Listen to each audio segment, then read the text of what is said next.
In this video, Bortnyk with white to play in this title Tuesday game to win the whole tournament. Let's watch the live action now.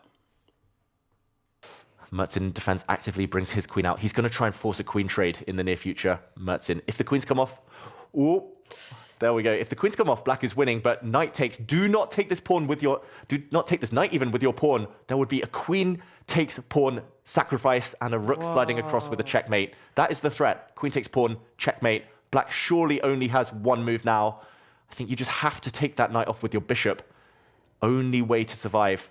Only way to cling on because you defend this square in the process. The white spending a lot of time. Oh, he's allowed it! He's allowed it! Whoa, he does it! Look at Bortnyk! Look at that celebration! He has mated one. The game is over. Alexander Bortnyk wins Title Tuesday, Game Week 9. That amazing celebration. This means so much to him. So this was a key position in the game. Before we analyze that deeper, what happened in the opening? d4 played, d5, and now Bortnyk went with knight c3. And after knight f6, we have a Jobava London like that.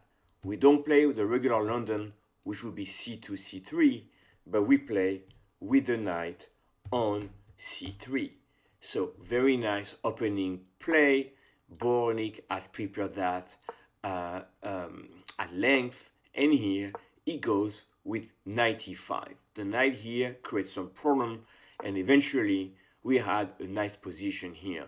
Why is he in a nice position here? Because the pawn on e5 prevents the knight on f6 to jump to f6. So the king over here is all alone, and we're gonna see where the attack unfolds much later. So now we go in this position here. We still have our pawn on e5, and now Bortnyk plays knight f6, posing a lot of problems for black.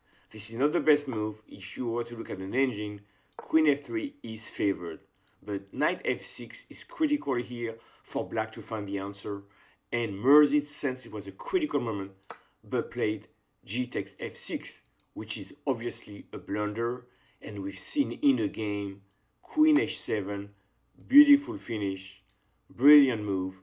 Black resign because we have a nice checkmate, right? So on knight f6 here, we're threatening checkmate over there. So what was the idea here? The idea was to take with a bishop here, Bortnyk with a recapture here, and what to do with black. This is very important. If you play queen c2 to exchange the queens over here, that would be a blunder because you take into queen d4, and we have that pin, and white is absolutely winning. So on this move, e takes f6, black should play g6 here, and now we can see that white doesn't have an easy way to bring the queen and checkmate. There's enough resources to defend with the black pieces. So on this, if you try to do queen d2, for instance, queen c1 comes in, we're trying to exchange the queen, and if the queens don't get exchanged here, we have many moves to play, but I think simply h6 followed by king h7, and you're not checkmating the black king because the queen here is covering the critical squares. So anyway, beautiful finish here, and that checkmate allowed Bortnyk to finish first in Title Tuesday.